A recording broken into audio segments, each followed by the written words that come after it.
Nazi Germany claimed to be building a world order based on racial hierarchy, but its main partner in Asia, Imperial Japan, rejected that very idea. At the same time Hitler was enforcing anti-Jewish laws, Japan was issuing visas and protecting Jewish refugees. In December 1938, Japan's five-minister conference even declared that no Jew would be expelled from its territory or occupied land. So why did these two powers, split by ideology and race, decide to stand together? This wasn't a friendship, it was a marriage of convenience. Here, SY. A strange friendship on paper. At first glance, the partnership looked contradictory, even absurd. One government built its entire identity around the idea of protecting what it called a superior white race. The other openly celebrated its difference, rooted its strength in being distinctly non-European, and refused to measure itself by European standards of civilization. In simple terms, Berlin's ideology ranked much of the world as inferior, while Tokyo's leaders had no intention of being placed beneath anyone. How do you reconcile something so incompatible? You don't, not really. But both sides tried because they thought the trade-off brought something of immediate value. That attempt at formal unity began even before the well-known Wartime Pact. Berlin and Tokyo had already signaled a partnership back in 1936 with the Anti-Comintern Pact, a mutual stand presented as resistance against Soviet influence. 4 years later came the bigger step, the Tripartite Pact, signed on 27 September 1940 by Germany, Italy, and Japan. Its text declared that the three powers would support one another if attacked by a country not already at war, an intentional clause that pointed straight at the United States. On paper, it appeared sweeping, with hints of a new global order stretching from Europe to Asia. Other states were added later in name, but the core image was that of three powers promising mutual strength. The image, however, carried more weight than the reality behind it. Unlike the Allies, who coordinated strategies, pooled resources, and held regular meetings, the Axis trio had no real joint command. There were no shared war rooms, no unified planning, and very little trust across their leadership circles. Instead, cooperation was mostly reduced to gestures, limited exchanges of military technology, staged declarations, and promises never meant to be tested. It looked dramatic, but beneath the signatures, each power read its own interpretation into the words. For Japan, the pact functioned as insurance. The empire was locked in a long and draining war in China, bleeding resources and pressed hard by Western restrictions. American embargoes on oil and steel especially threatened Japan's position. Attaching its name to the pact was less about shared ideology and more about sending a signal that it was part of a broader bloc. The message to Washington and London was clear: pressure us, and you risk provoking not only Japan but also Hitler in Europe. It was meant to buy breathing space and deter escalation. Germany's motivations were different but equally practical. Hitler's government understood perfectly well that Japan was not embracing Nazi racial theories, but bringing Tokyo into the fold gave the appearance of a global coalition, stretching across continents and projecting an image of immense scope. To Germany, the pact was valuable precisely because it disguised how narrow and racially exclusive Nazi ideology actually was. Better to flaunt a worldwide partner than emphasize divisions that could weaken the image of inevitability the regime wanted to project. Italy, meanwhile, occupied a smaller role in the trio. Mussolini sought relevance. The Mediterranean ambitions of his state were already under strain, and aligning with Berlin and Tokyo gave the impression that Italy was still part of a larger script. For Rome, inclusion meant stature more than substance. The hollowness of the alliance showed quickly. Nazi officials expected not just tactical support, but also ideological solidarity. If Germany built its internal and external policies around persecuting Jews, shouldn't partners echo that stance? By that logic, Japan too should comply. But from the outset, Tokyo made no move to enforce anything resembling anti-Jewish restrictions. Instead, Japanese leaders consistently defined their own path. They not only refused to persecute Jews in their occupied territories, but also openly dismissed Berlin's pressure to synchronize in this area. Germany tolerated this defiance because it had little choice. The Japanese refusal revealed to both sides that their bond was one of convenience, not conviction. Berlin valued the illusion of breadth more than ideological consistency. Tokyo valued the aura of solidarity more than policy alignment. Both sides were willing to overlook contradictions if the arrangement served their own end. The contradiction was not hidden. Leaders in both countries acknowledged it in conversations and official communications, yet still allowed the pact to stand. That reveals the nature of the agreement, outwardly a show of unity, inwardly a calculation that each partner could use the other's name when needed.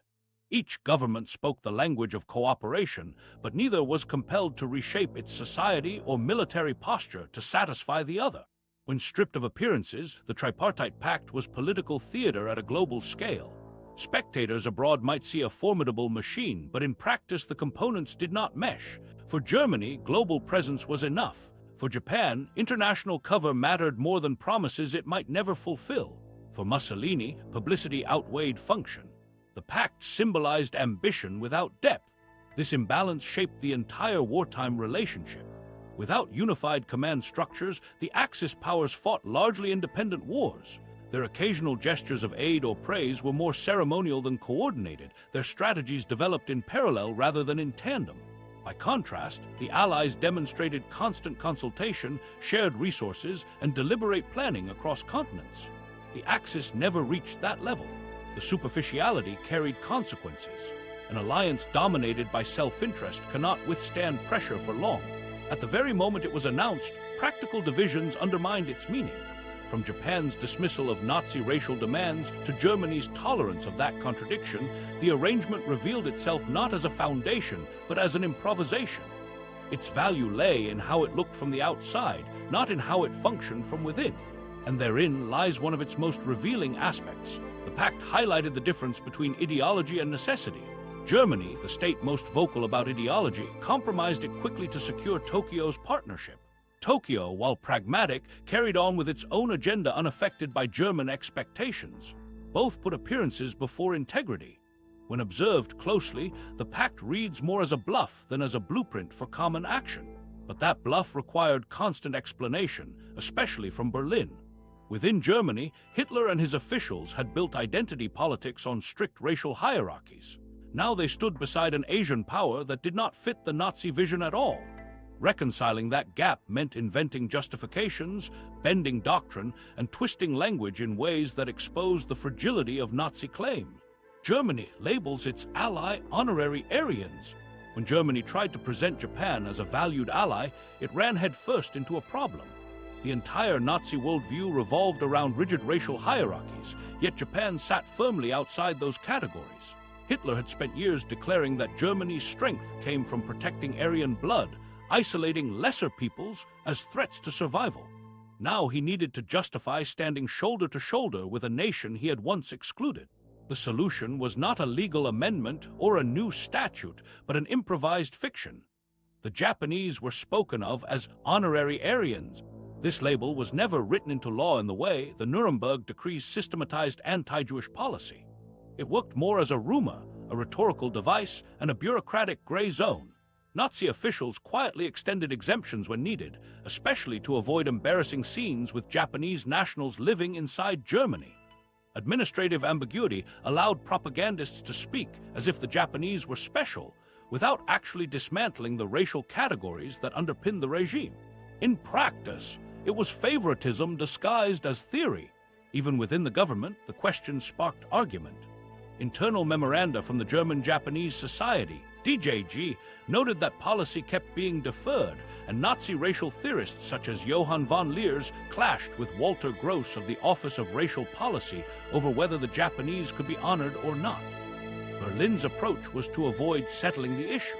Instead of issuing a ruling, officials left the matter suspended, trusting that propaganda and selective exemptions would paper over the contradiction. This is part of why the notion of Honorary Aryans persisted. It was never clarified, so it was repeated. For the German public, the explanations were packaged as though everything aligned perfectly. Propaganda presented the Japanese as disciplined, noble allies standing with Germany in a global struggle.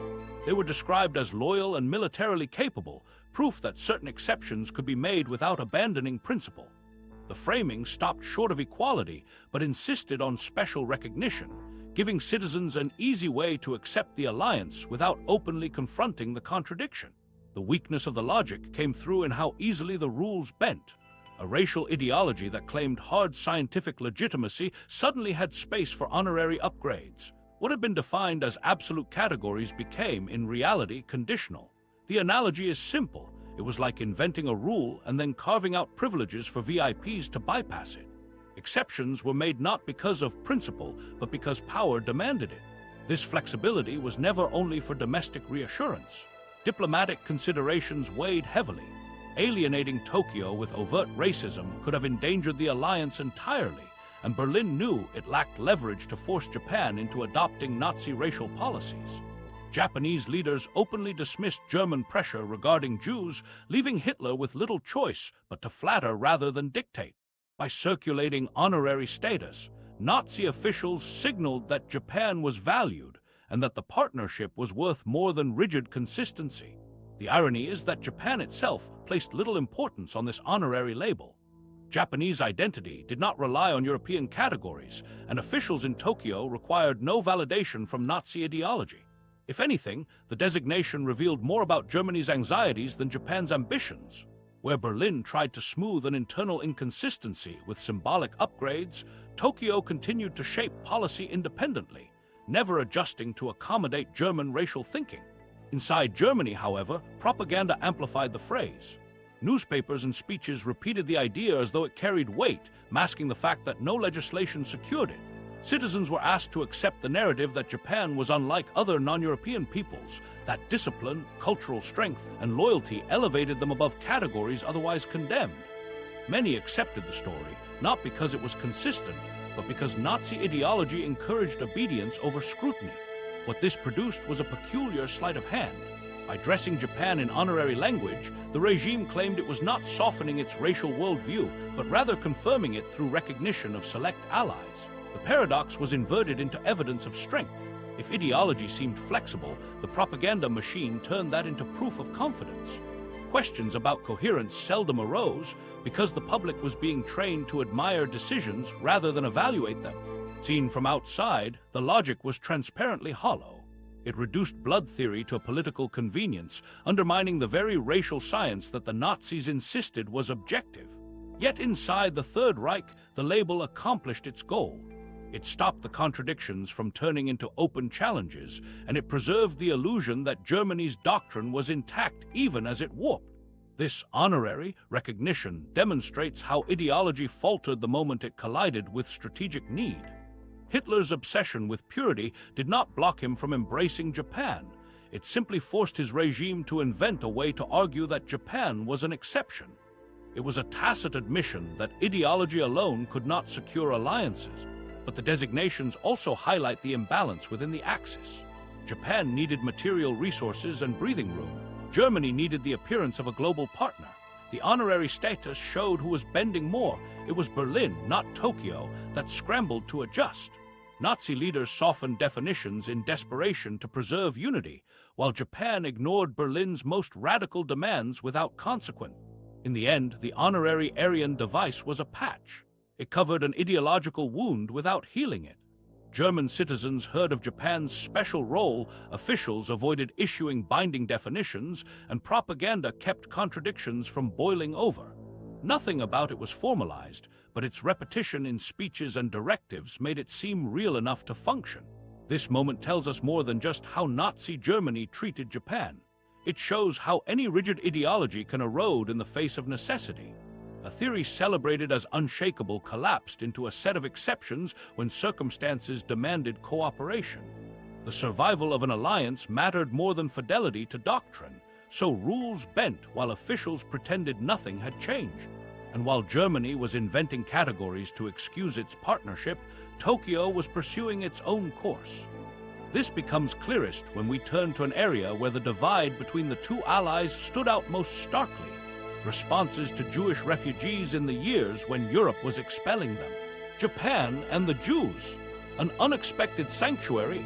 While Germany stretched its ideology to justify the alliance, Japan was shaping its reputation in an entirely different way, by becoming, in practice, a transit point and temporary refuge for Jewish refugees.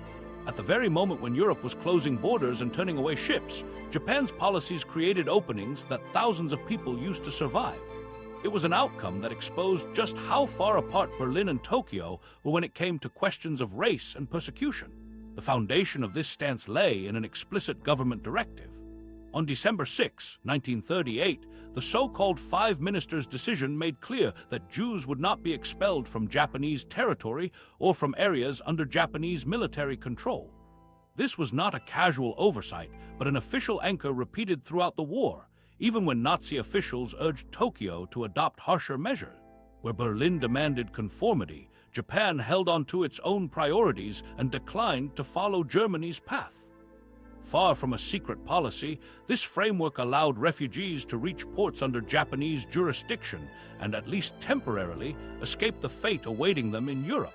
One of the most remarkable episodes within this story involves Chiun Sugihara, Japan's vice-consul in Kaunas, Lithuania. Working in 1940 as Nazi pressure spread through Eastern Europe, he used his diplomatic post to issue roughly 1,800 transit visas that let Jewish families travel through the Soviet Union into Japan. These visas became lifelines, often the only pieces of paper standing between families and destruction. Sugihara defied instructions in order to keep writing them, sometimes by hand for long stretches every day. The sheer scale of his action went beyond a symbolic gesture. Thousands owed their survival to those documents. Decades later, his role was formally recognized when Israel honored him as righteous among the nation.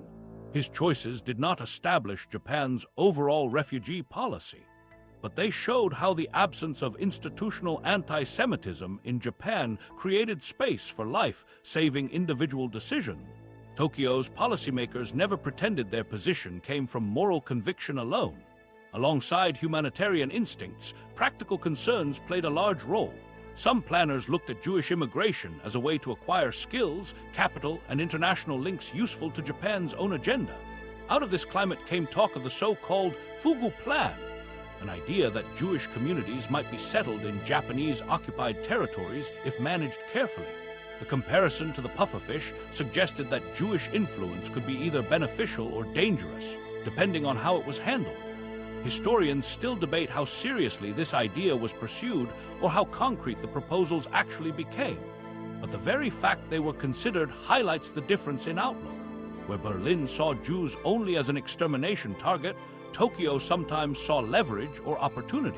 Even without such schemes being realized, Japan's role as a corridor of escape proved significant. Families traveled across the Soviet Union by train to Vladivostok, boarded ships to Kobe, and from there sometimes continued on to destinations like Shanghai. Under Japanese occupation, Shanghai became home to tens of thousands of refugees. Conditions there were far from ideal. The designated area for stateless persons was overcrowded, resources were tight, and several thousand refugees lost their lives under those harsh circumstances. Yet compared to extermination camps and ghettos in Europe, the survival rate was dramatically better, and the very possibility of building communities in exile underscored the contrast with Germany's policy. The difference did not go unnoticed. German diplomats repeatedly pressed their ally to impose restrictions, to confine or even deport Jewish refugees in line with Nazi policy. Yet Japan held to the 1938 decision: no expulsion, no adoption of racial laws. Officials were willing to maintain police oversight in Shanghai, but they did not replicate Germany's extermination program. This was not a small rift. It cut into the heart of Nazi ideology, where international cooperation in persecuting Jews was supposed to be automatic. Instead, Tokyo treated Berlin's demands as irrelevant to its own national interest. This raises the question of motivation. Was Japan acting from compassion? In reality, the drivers were pragmatic. Leaders believed anti-Semitic campaigns brought no practical benefit and risked alienating influential communities abroad, particularly in the United States. Tolerating Jewish refugees cost little compared to the potential diplomatic and economic gains it might provide. Japan's foreign minister at the time, Yasuke Matsuoka, even remarked that while he supported alignment with Hitler politically, he had never promised to import Germany's anti-Jewish program. That distinction may have seemed minor at the moment, but it defined the lives of thousands who passed through Japan's sphere of control. Refugees experienced this divergence in the most immediate ways. For those clutching Sugihara's transit visas in their hands, boarding the Trans-Siberian Railway was the first step toward safety.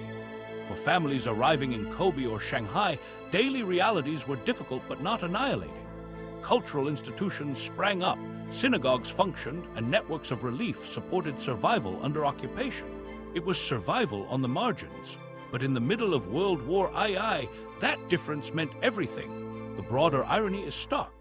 Germany bent its racial ideology to declare Japan an exception. Japan ignored that ideology completely, and in the process, created channels that prevented Germany's plans from achieving total reach. Each side adapted in opposite ways, Berlin making up honorary categories to save face, Tokyo standing apart by refusing to import anti-Semitism as policy.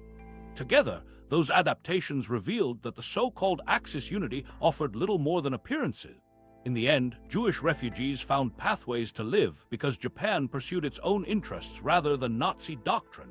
It was not a program of rescue in the noble sense, but it functioned as one in practice. The reality of safe transit and temporary settlement pointed to a deeper truth. Japan's decisions were guided less by ideology and more by strategic calculation. That lens, pragmatism over principle, explains not only its treatment of Jewish refugees, but also much of its behavior within the Axis partnership as a whole. And to see the alliance clearly, we have to focus on what Tokyo actually wanted and why those objectives mattered more than any borrowed racial theory. What Japan really wanted. Japan's position inside the Axis only makes sense once we set aside Germany's racial theories and look at what Tokyo actually needed. In the late 1930s, Japanese leaders were far less concerned with ideology than with the material question of how to feed their empire and sustain their military. Their population was large, their army and navy powerful, but their islands lacked the basic resources to keep the war machine running. Oil, iron, and rubber all had to be imported. For years, the largest supplier had been the United States, making Tokyo deeply vulnerable if Washington ever decided to cut trade. Every new battlefront widened that vulnerability, forcing policymakers to face the reality that their national ambitions depended on supplies they did not control. Nowhere was this problem clearer than in the war with China. What Japanese leaders had hoped might be a quick victory became a years-long conflict that consumed staggering amounts of ammunition, fuel, and steel. Military reports warned that with each passing month of fighting, Japan's reliance on foreign shipments increased. At first, those shipments continued to arrive. Even with American disapproval of Japanese aggression, goods kept crossing the Pacific. But Tokyo could see the mood shifting. Members of the U.S. government began calling for restrictions, and oil was the most alarming target.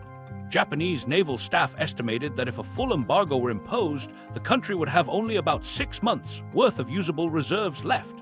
That number, grounded in their own planning documents, gave urgency to every decision that followed.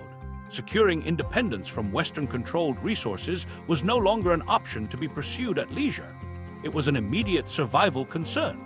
Against that backdrop, the Tripartite Pact looks less like a meeting of ideological allies and more like an attempt to buy time. By putting their name on paper alongside Hitler and Mussolini, Japanese leaders hoped to raise the diplomatic cost of intervention. If Washington or London moved to cut off resources, Tokyo wanted them to hesitate for fear of creating a larger war. In practice, Japan doubted Germany could send significant help in Asia, but the mere perception mattered. From Tokyo's perspective, every week of continued access to oil and iron imports allowed them to keep fighting in China and to prepare for the possibility of striking south into resource-rich colonies. Japan's whole empire-building program had already been driven by the need for materials. The 1931 conquest of Manchuria was framed as liberation, but functioned as a resource colony, with iron ore, coal, and food channeled into the home islands. The 1937 invasion of China expanded that reach even further. But even that was not enough to replace shipments from the United States. Military planners knew that only Southeast Asia held deposits and plantations on the scale required to achieve security. Dutch-controlled oil fields in the East Indies, British rubber in Malaya, and tin and bauxite spread across the region represented exactly what Japan lacked. Capturing them would mean an industrial base free from Western trade. Here, the logic of the alliance becomes clearer. Germany's signature was not expected to bring troops to the Pacific. Instead, it was useful as a cloud of uncertainty.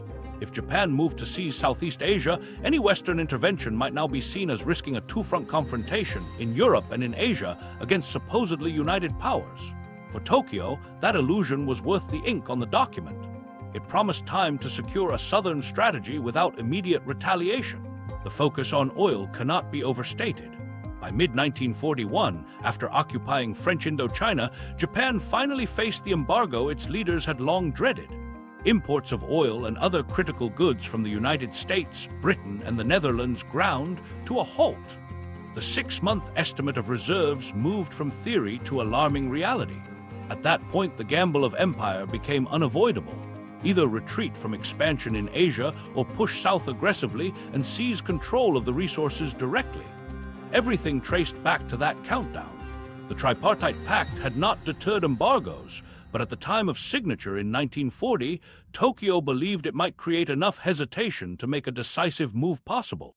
What Japan wanted then was not ideological victory or racial solidarity, but resource security. Every choice, whether fighting in China, annexing Manchuria, signing pacts with Germany, or planning strikes into Southeast Asia, was shaped by that blunt requirement. Survival was measured in barrels of oil and tons of rubber. Aligning with Germany was a tactic, not a conviction. It was meant to give an impression of strength, while Tokyo positioned itself to meet its most fundamental need. This framing helps the contradiction fall into place. Japan could stand beside Hitler formally, ignore his demands in practice, and pursue its own agenda without apology. When we look closely, the partnership is revealed as one of parallel needs rather than shared visions. Japan needed cover to seize resources. Germany needed the appearance of global reach. Both claimed alliance, but both meant something very different by it. And that brings us to Germany's side of the story. While Tokyo viewed the pact as a shield for empire building in Asia, Berlin had its own set of expectations, ones that carried their own contradictions.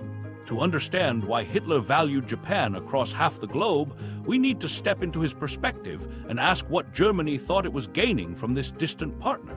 Germany's wish list, from Berlin's perspective, bringing Japan into the fold came with a clear set of expectations. Hitler and his advisors did not look eastward because they admired Japanese racial policies or cultural traditions. They looked for leverage that might stretch the war in Germany's favor.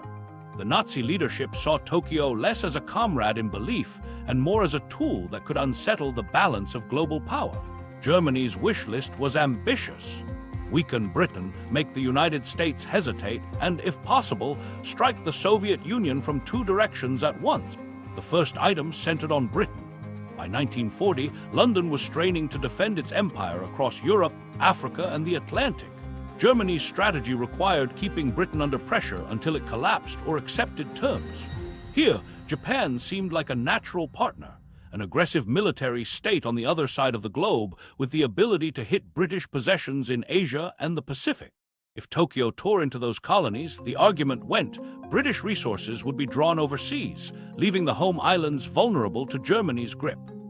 In German war planning, Japan didn't need to coordinate directly. It simply had to cause complications in areas far removed from Europe.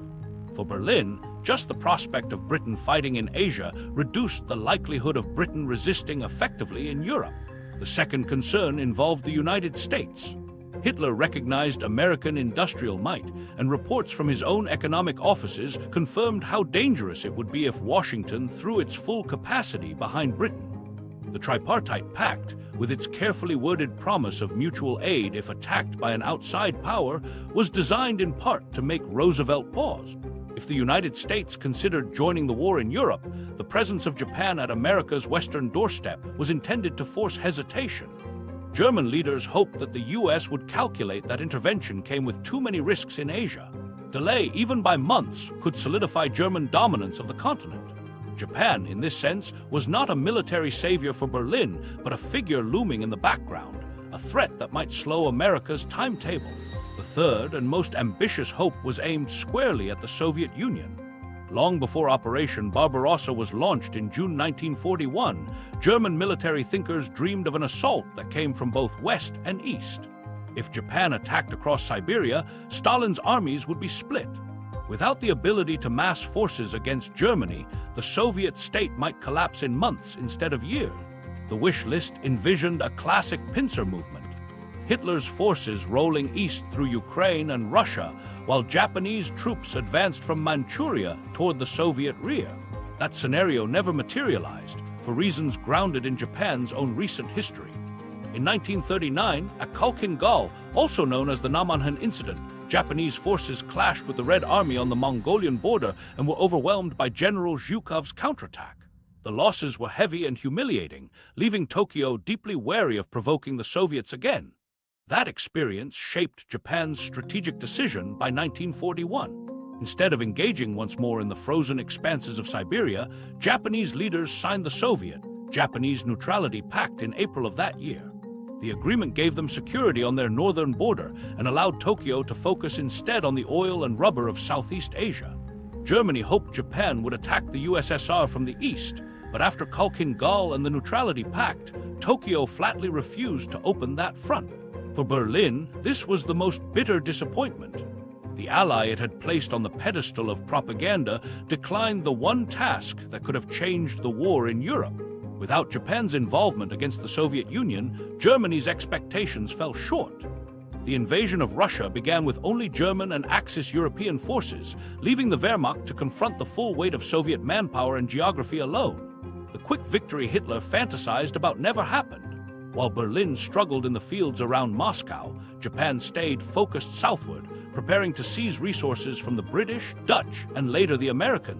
What looked on paper like a coherent grand strategy fractured into two entirely separate wars. In propaganda, however, the alliance still served its purpose.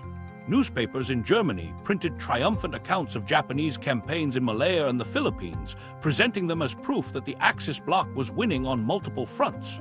Radio broadcasts praised every Japanese success as if it were another blow against Britain and America in Europe, even when the theaters were disconnected. For ordinary citizens, the perception of a global coalition gave reassurance. Germany was not standing alone. It was supposedly one piece of a powerful whole. The morale boost carried political value, even when the military reality failed to support it. Hitler and his generals also used the pact to posture against outside enemies. The text suggested that any state attacking one Axis member risked fighting all three. That ambiguity suited Berlin. It gave Hitler a way to threaten opponents indirectly. Any challenge might ignite a broader war. This was less a practical pledge than a psychological device meant to make statesmen in Washington or London think twice.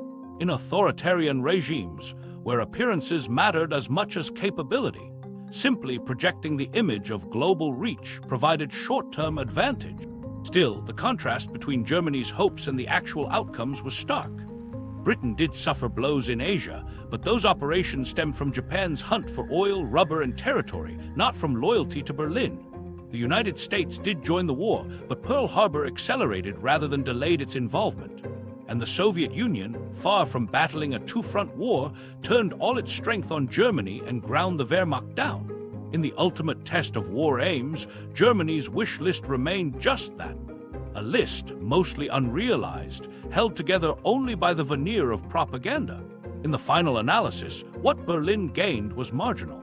The alliance offered spectacles of Japanese victories, slogans of global unity, and the temporary humiliation of European colonial powers. But it never delivered the decisive changes Hitler wanted.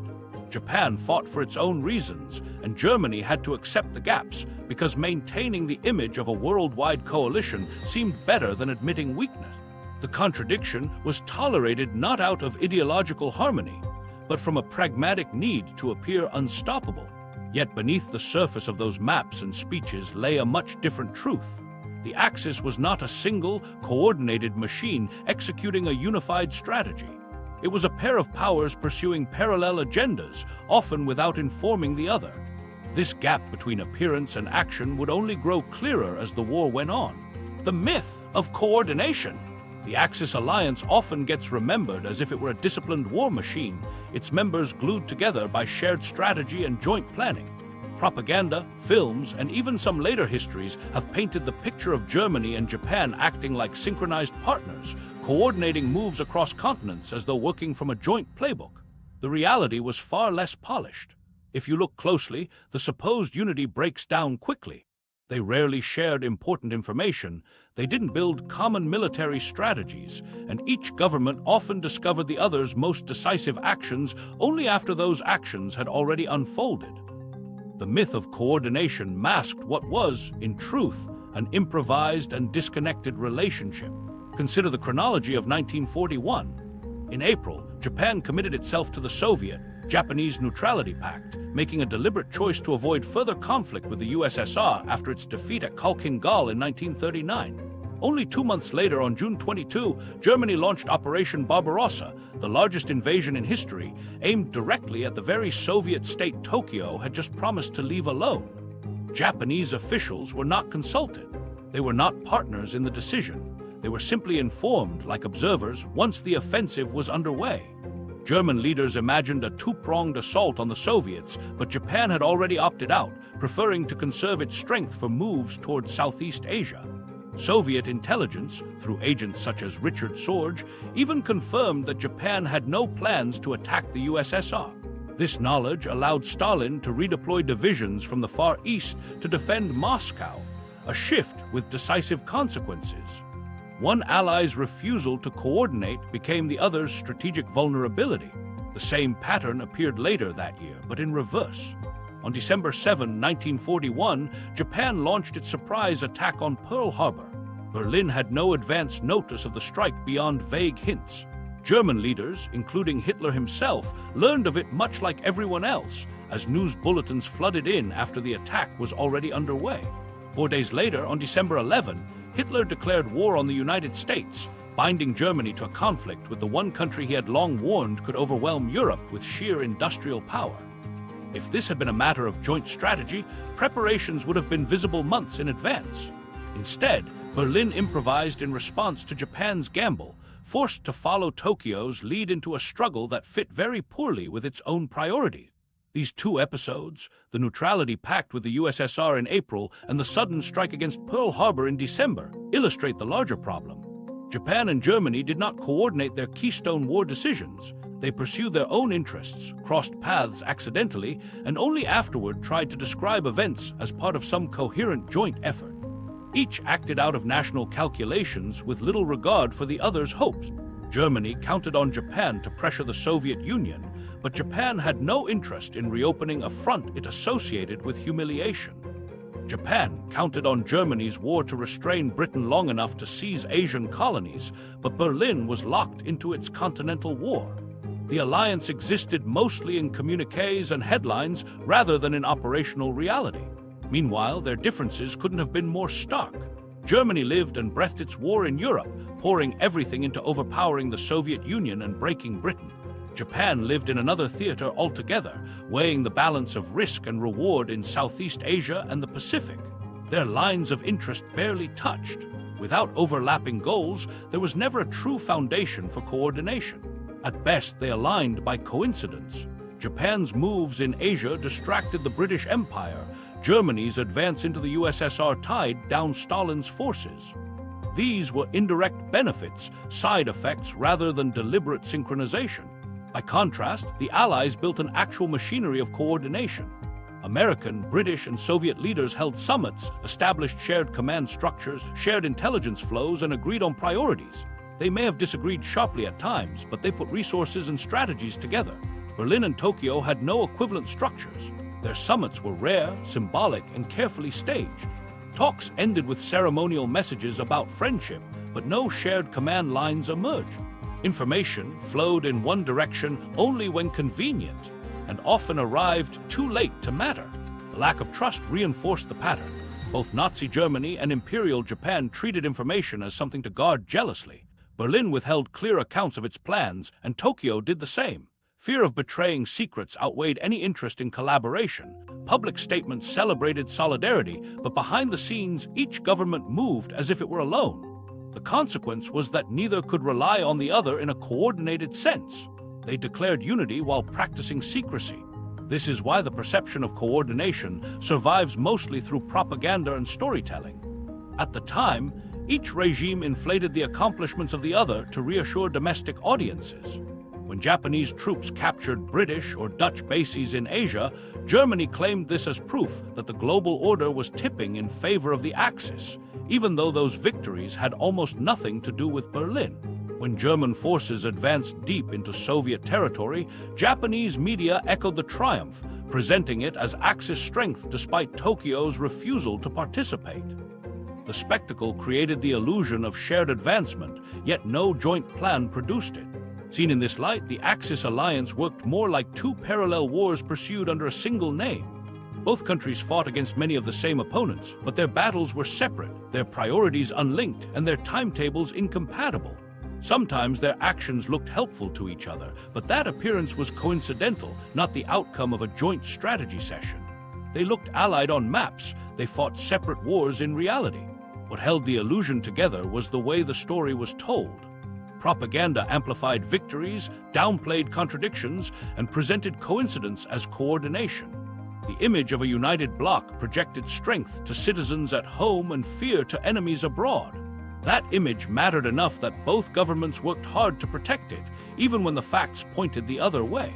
And it is in how that image was carefully managed, rather than in battlefield coordination, that the real glue of the Axis alliance can be found. Propaganda versus reality. When people imagine an alliance, they often assume public unity reflects private conviction. That wasn't the case between Germany and Japan. What citizens and outsiders alike were shown was not a record of cooperation, but an edited portrait of it. Both governments worked deliberately to hide contradictions and stitch together a picture of unity that never existed on the battlefield. The vehicle for this was not actual joint planning, but the management of perception. Propaganda amplified, censorship enforced, and information reshaped until the appearance of strength mattered more than its reality. Abroad, the challenge was immediate. German leaders knew that if news of Japan's war in China spread too vividly, the alliance would appear tainted by chaos. Accounts of atrocities in places like Nanjing, mass killings, assaults, and the devastation of cities could undermine Germany's own claim of defending order. To avoid this, German papers downplayed or reframed the conflict. When atrocities reached German audiences through figures like John Rabe, the Nazi Party member who documented horrors during the Nanjing massacre, the Gestapo suppressed his reports to keep them out of circulation. Japanese violence was rebranded as heroic campaigns against disorder, with brutality erased by omission. Tokyo, in turn, confronted its own awkward truths. Japan's press faced the problem of explaining or refusing to explain Nazi racial policies. Mass violence against Jews, ghettoization, and deportations could not be highlighted without creating uncomfortable questions about why Japan should stand alongside such actions. Editors therefore muted or ignored such realities, portraying Germany instead as a European leader bringing the continent back under stable rule. Anti-Jewish laws and extermination policies were recast through silence. This was not just concealment of ugliness, but an act of mutual flattery. German outlets painted Japan as disciplined and dignified, presenting victories in Asia as if they were achievements shared by both. Japanese state media did the same in reverse, praising Germany's achievements in Europe as if Tokyo had a stake in them. A German offensive in the Soviet Union became portrayed in Tokyo as a chance for Asia to watch Europe reshaped by a strong partner. A Japanese conquest in Asia was publicized in Berlin as if the Axis were striking in harmony. In both directions, the rhetoric suggested a shared destiny without demanding evidence of real coordination. The effect of this looping praise was especially powerful at home. Citizens who had little access to neutral news could easily be convinced that theirs was a role in a sweeping global project. A captured colony in Southeast Asia no longer looked like narrow imperial expansion. Framed through propaganda, it became proof that Western power was collapsing worldwide. German advances in Europe, meanwhile, showed not just national triumph, but an Axis machine rolling onward. Newspapers, radio reports, and publisher-approved photographs gave the impression that victories were cumulative and collective, not coincidental. The alliance, presented through headlines, grew stronger than the alliance that existed behind closed doors. In the face of defeats, propaganda protected the illusion by filtering. Japanese media toned down disasters for the Wehrmacht after Stalingrad or the air war over Germany. German media almost entirely avoided portraying the collapse of Japanese gains in the Pacific after 1942. To the public, setbacks vanished or were reframed as temporary hardships, not symptoms of a failing partnership. This selective vision ensured that citizens rarely had reason to doubt the official line. If one partner faltered, the other's propaganda looked the other way, preserving a facade of momentum. Foreign audiences were also targeted by this strategy. Berlin needed Britain and the United States to see Japan's presence as multiplying German threats. Tokyo needed European defeats to lend weight to its own expansion in Asia. Each wanted the pact to feel larger than its military significance. Diplomatic cables, press briefings, and conferences carefully hinted that actions in one theater would trigger consequences in another. In truth, neither side committed such coordination, but by exaggerating links they raised anxieties abroad. The Axis relied on what enemies feared might happen, not what was actually arranged. Censorship made the illusion durable. Journalists who asked probing questions about the authenticity of the partnership or the treatment of populations risked punishment. Dissenting stories were cut before publication. This was not simple exaggeration, it was deletion. The public rarely read of how little the Allies consulted one another or how wide their disagreements ran. Instead, they were presented with uninterrupted affirmations of harmony, photographs of smiling diplomats, proclamations of unshakable friendship, front-page announcements of pact anniversaries. Unity lived in the media, not in planning rooms. Beneath all this, both governments knew the cracks were permanent. Berlin recognized Tokyo had no interest in swallowing Nazi doctrine on race. Tokyo understood Berlin would never assist materially in its resource struggles, yet both took the same gamble, that appearances mattered enough. Filtering inconvenient truths and amplifying selective achievements bought them time, shored up morale, and let each regime claim it was part of a global project larger than itself. Propaganda became the glue. Not the signing of treaties, not the coordination of armies, but the steady repetition of a storyline that insisted unity was real. John Rabe's suppressed reports after Nanjing and Japanese silence over German atrocities illustrate that glue in action. Neither Berlin nor Tokyo invented each other's crimes, but both filtered or minimized the facts that threatened the story. By presenting their ally as disciplined, stable, and destined to prevail, each hid the contradictions that could have unraveled the illusion. They weren't just bolstering morale at home, they were curating an image for neutral observers and rival powers. For citizens under these regimes, the facade largely held until the tide of war made it untenable. By the later years, defeats were too large to minimize and propaganda's contradictions too obvious to ignore. Still, for a crucial stretch of time, censorship sustained belief in a coalition that practical evidence contradicted. People accepted the official story not because it persuaded with facts, but because it eliminated competing versions of reality. That explains why the signing of the pact itself mattered less than the countless radio speeches and news editorials that followed. The Tripartite Pact was a stage prop, dramatized in headlines, inflated in photographs, and sold as proof of balance tilting toward the Axis.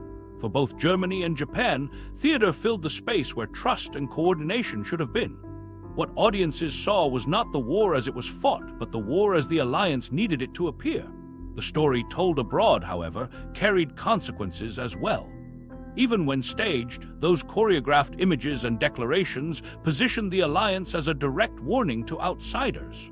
To Berlin and Tokyo, the greatest value of the pact was what it suggested to foreign audiences, especially the one government they most hoped to intimidate. The pact that poked the U.S. When the Tripartite Pact was signed in September 1940, the audience that mattered most wasn't in Berlin or Tokyo, but in Washington, D.C. The agreement's language was deliberately vague, but carried a blunt implication. If any nation not yet in the war attacked one of the signatories, the others would come to its aid. The United States was the obvious target of this warning. Roosevelt was edging the country closer to supporting Britain, and the Axis powers wanted to heighten the risks of interference. The legal condition, an attack by a power not yet involved in the conflict, was narrow, but its ambiguity made it useful. It suggested wide consequences without binding Berlin or Tokyo to specific military obligations. The point was less about preparing joint operations and more about creating hesitation. Germany pressed hard for this message to carry weight. Hitler's government was consolidating control over Europe and still believed it could force Britain to yield.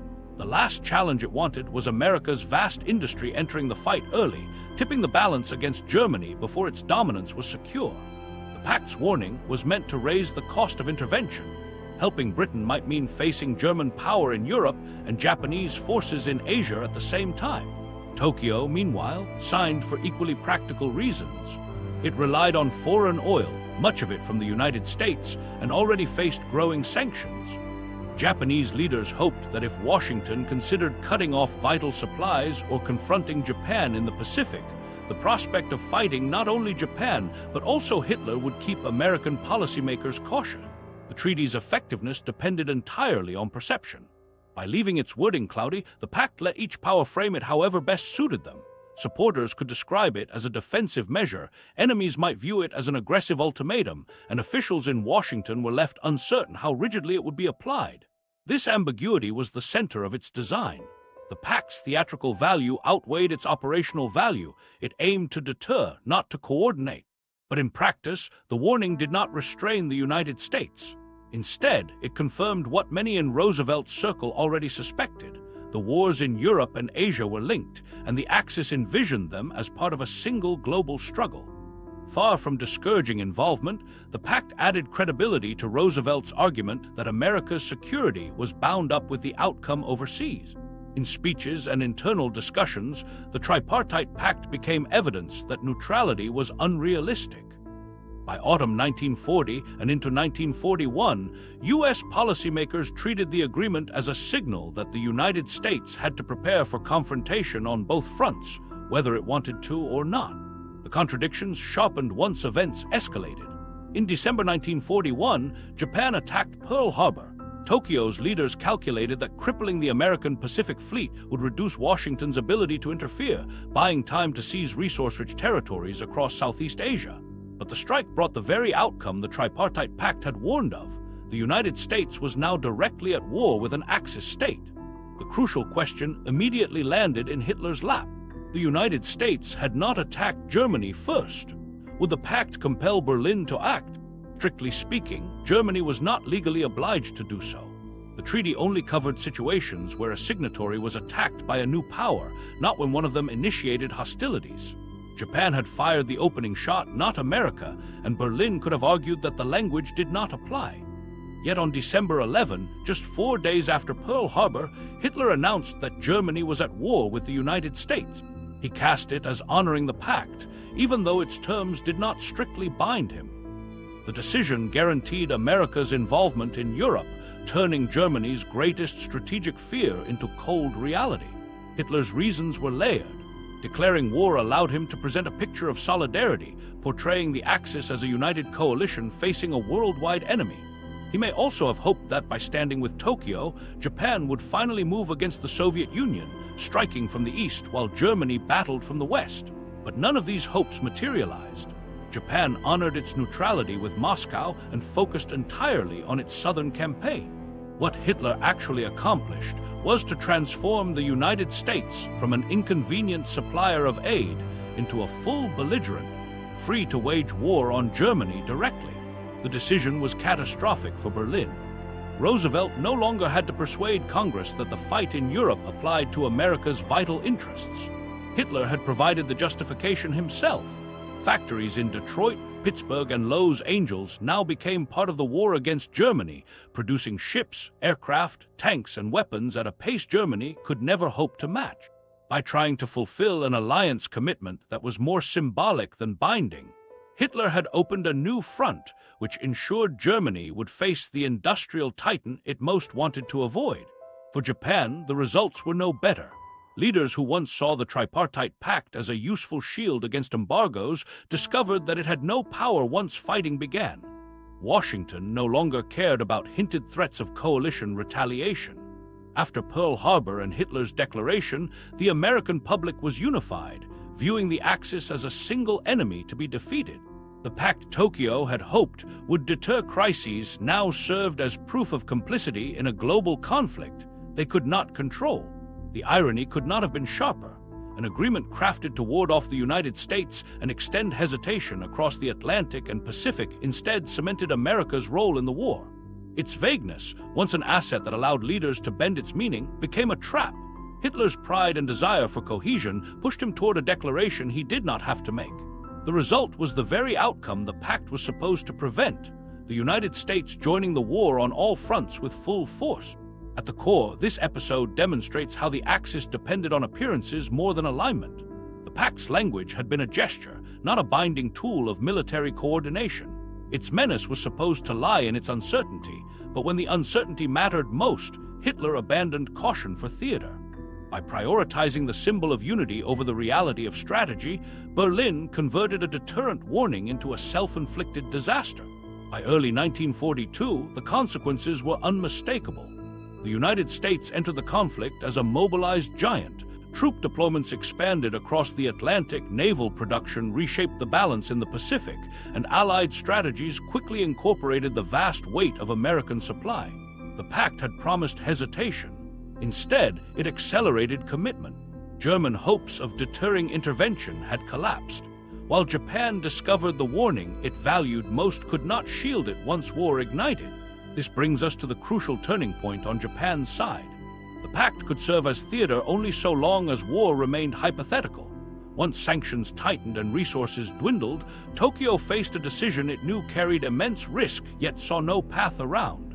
It was a gamble born of urgency, not ideology, and it set the stage for a collision that Japan's own leaders feared they might not survive. The Japanese gamble. By late 1941, Japan's leaders faced a choice that they understood might end in disaster no matter what they picked. Their empire already stretched deep into China, and plans for further expansion pointed south toward European colonial possessions. But Japan's war machine was running on fuel and materials shipped from abroad, and those supplies were collapsing under embargoes. The American cutoff of oil in mid-1941 was the breaking point. Japanese naval planners calculated they had only months of usable reserves left, around 6 months if consumption continued, before their fleets and aircraft would be immobilized. For a nation at war, the clock was more than a number. It was the horizon of defeat. Tokyo's policymakers debated furiously. Pulling back in China and cutting a deal with Washington could restore trade, but such a retreat meant discarding a decade of conquest and admitting that colossal sacrifices had been wasted. Military leaders, especially within the Navy, came to see that option as impossible. Honor and political survival aside, the empire seemed unsustainable without access to new resources. The alternative, the one they hardened around, was pressing into Southeast Asia. The Netherlands' East Indies contained oil fields, Malaya held rubber and tin, and French Indochina linked Japan to a wider southern route. Yet the expansion path had a fatal obstacle. The United States Pacific Fleet, based at Pearl Harbor, controlled the ocean highway between the Japanese home islands and those southern colonies. Expansion south almost certainly meant war with America. Against this backdrop, Washington and Tokyo held last-minute negotiations. Talks dragged through the summer and autumn, reaching a breaking point in late November with the U.S. Hull Note, which demanded Japanese withdrawal from China and Indochina as a precondition for eased sanctions. Tokyo read it as an ultimatum disguised as diplomacy. Negotiations technically continued up until hours before the Pearl Harbor strike, even as Japanese carriers were already en route across the Pacific. This dual track, letters exchanged in Washington while fleets steamed toward Hawaii, revealed just how desperate Japan had become to secure a favorable position before fuel reserves evaporated. The High Command's calculation was simple but incredibly risky. If the American fleet could be crippled in one sudden strike, Japan might seize Southeast Asia's resources unopposed and then push Washington to recognize the new status quo. The hope was not for total conquest of the United States, but for breathing room, shock America into negotiating before its factories fully shifted to war production. Detailed planning began months earlier. Carrier pilots trained for coordinated torpedo and dive bombing runs, while staff officers rehearsed a tight timetable designed to overwhelm Pearl Harbor's defenses. Japan was betting its strategic survival on one dramatic punch. No illusions existed in private discussions about America's long-term strength.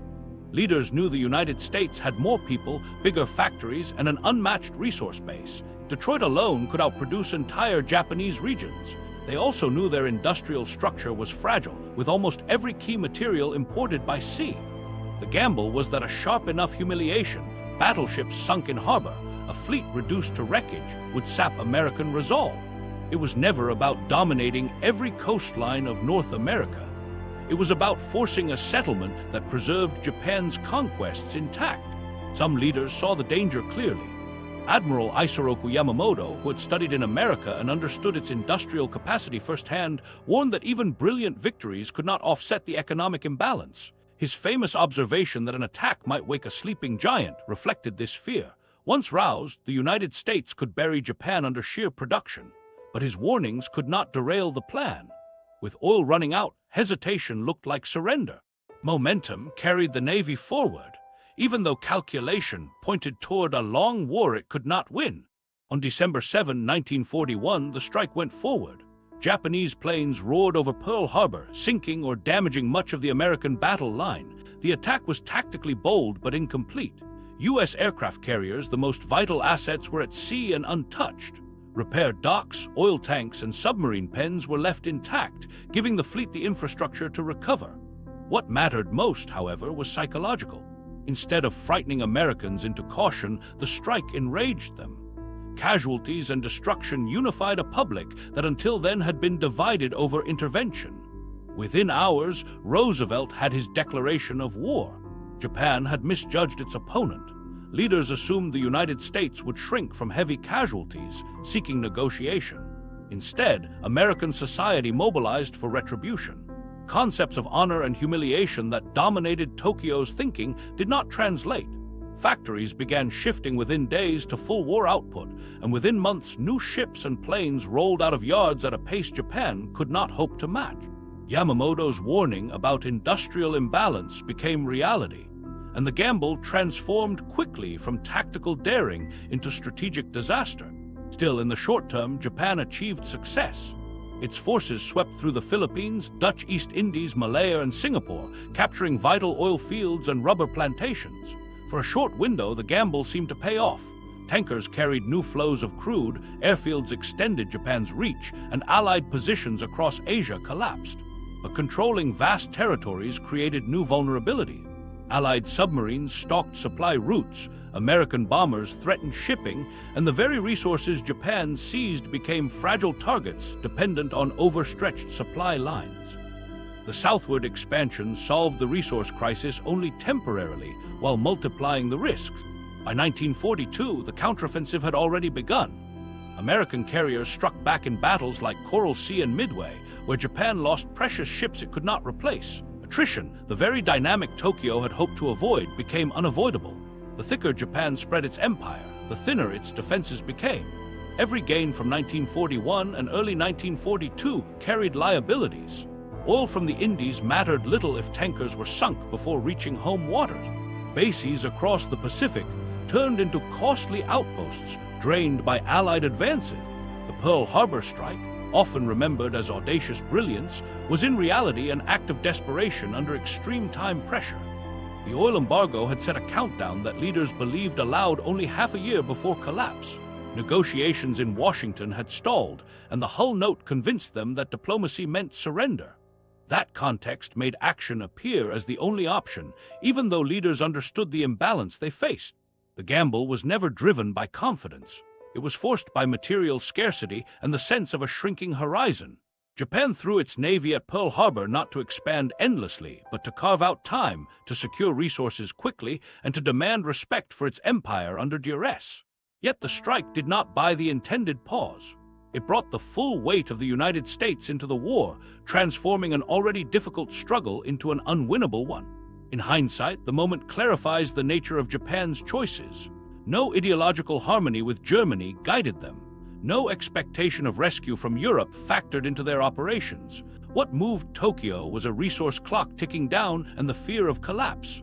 The Pearl Harbor strike was born from that urgency, dramatic, destructive, and doomed in the long term. It was a gamble born of a resource clock, short-term gain, long-term catastrophe.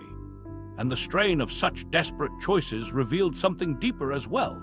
Beneath the alliance ceremonies, neither Japan nor Germany truly trusted each other, and those unspoken suspicions ate away at whatever surface unity remained. When allies are enemies in waiting, from the outside, the Axis powers looked like loyal allies bound by shared resolve, but beneath the formal photos and signed treaties, caution and suspicion shaped their every move. What Japan and Germany presented as trust in ceremonies often masked calculations about how to survive if the alliance fractured. Each kept one eye on its partner and another on the possibility they might one day stand opposed. In practice, what bound them together was fragile and temporary, a relationship edged with rivalry even as they faced common enemies. The sharpest proof of this came along Japan's northern frontier. In 1939, at Khalkhin Gol, Japanese forces clashed with the Soviets in a brutal border war and were decisively defeated. The losses convinced Tokyo that fighting Russia directly would risk disaster. Just 2 years later, while Hitler was preparing his vast invasion of the Soviet Union, Japan drew the opposite conclusion. In April 1941, Tokyo signed the Soviet-Japanese Neutrality Pact, securing its northern border and avoiding involvement in Stalin's war with Berlin. Germany expected Japan to open pressure against Siberia. Instead, Japan locked in peace with Moscow. For the Wehrmacht, this decision freed Red Army divisions that soon fought Germany outside Moscow. For Japan, it was survival. For Germany, it was betrayal. That neutrality agreement exposed the imbalance at the core of the alliance. Germany dreamed of squeezing the Soviets from west and east, only to watch its Asian partner step aside. Japan, remembering Khalkhin Gol, wanted no part of a war it could not win while it scrambled to secure resources in the south. These decisions were not coordinated, they cut directly against each other. The differences weren't accidental.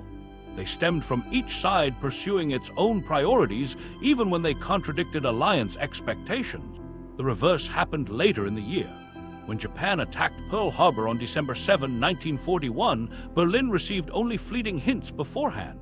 German leaders were blindsided by the news, forced to react after Japanese planes had already struck Hawaii. 4 days later, Hitler declared war on the United States, an extraordinary gamble meant to show unity, but one not compelled by treaty obligation. Germany's most consequential war declaration of the conflict came as an improvised follow-up to Tokyo's surprise move. The fact that Berlin had no real input in one of the most disruptive attacks of the war underscored just how thin operational trust actually was. Incidents like these shaped the tone of alliance relations. Berlin knew Tokyo was willing to sign covert neutrality pacts, even with Germany's primary enemy. Tokyo knew Berlin could drag them into global war with decisions made unilaterally and announced after the fact. Exchanges of intelligence were limited and often outdated.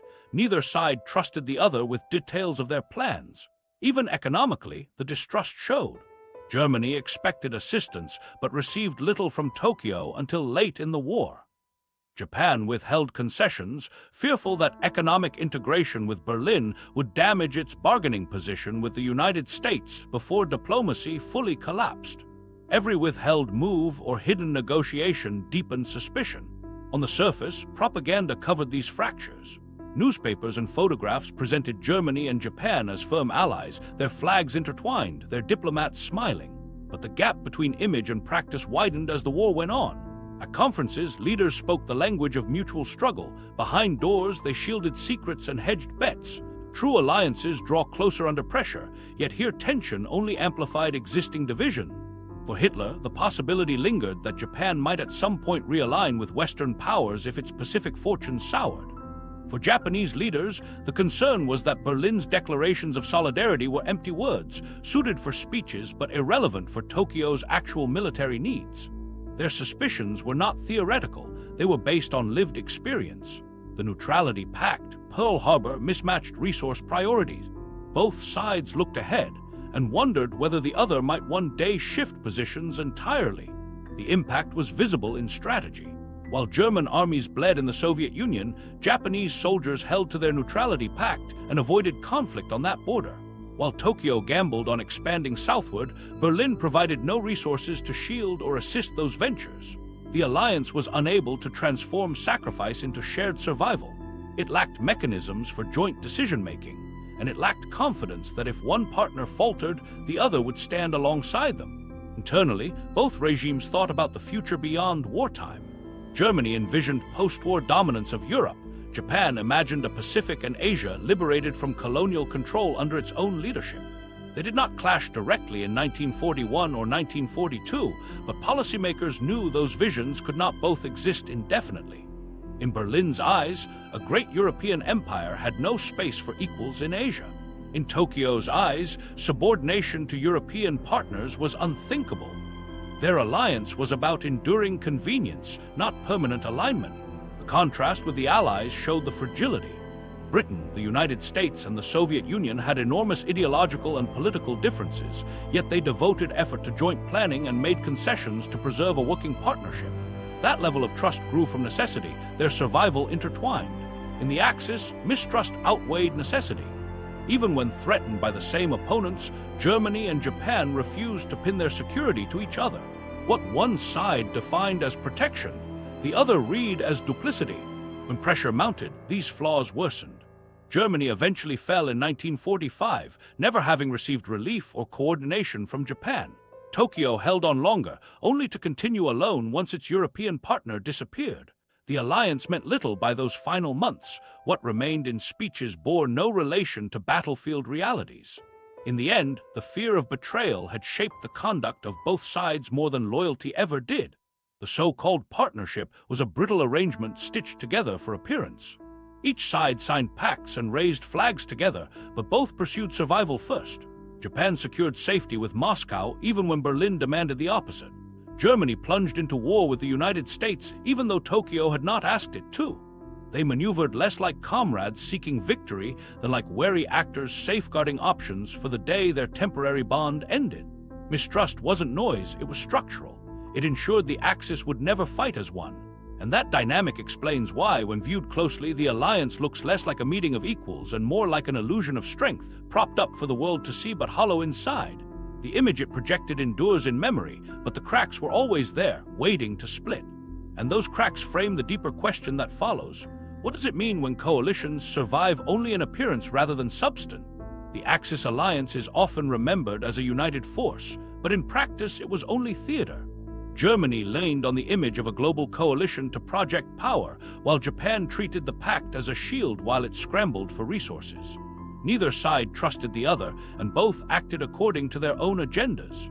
When war demanded real coordination and sacrifice, the illusion crumbled. The Axis fell because their alliance was performance, useful for intimidation until reality exposed it. If this surprised you, drop a comment. Which modern alliances do you think exist mostly for show?